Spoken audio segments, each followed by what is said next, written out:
mỏng tí rồi.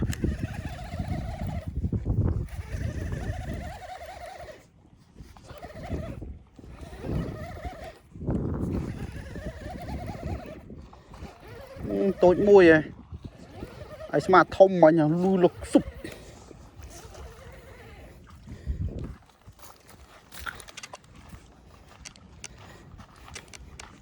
Khá